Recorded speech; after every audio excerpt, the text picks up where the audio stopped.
থানকুনি পাতা কুচি,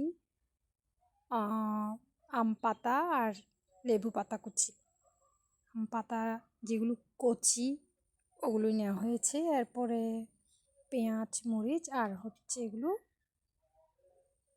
হলুদ পাতা, হলুদের যেই কচি দিকটা সেটাই নেওয়া হয়েছে। হাই এভরিওয়ান, এটা দিয়ে আজকে একটা দুপুরের খাবার হবে, দুপুরের মেনু। এই যে কচলানো হচ্ছে মরিচ পেঁয়াজ, এরপরে বালাচাও দিয়ে দিল। এগুলোকে ভালো করে কচলাতে হবে। এরপরে দিচ্ছে হলুদের কচি পাতাটা, যেটাকে ডিক বলে আর কি।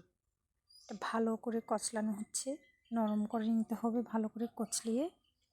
আর ওখানে একটু সরিষার তেলও দেওয়া হয়েছে মজা হওয়ার জন্য। তারপর লবণ, পরিমাণ মতো লবণও দিতে হয়। ব্যাস, এগুলো দিয়েই ভালো করে নরম করে নেওয়া হচ্ছে। বেশ নরমই হয়ে গেছে কচলাতে কচলাতে। এরপরে বাকি উপাদানগুলো মিক্স করা হচ্ছে। আজকের দুপুরের মেনুতে এটাও ছিল, বাকি আরও দুপদের মেনু ছিল, সাথে এটাও ছিল। এটা খুব উপকারী একটা ভর্তা বলা যায়, আম পাতা, কচি আম পাতা।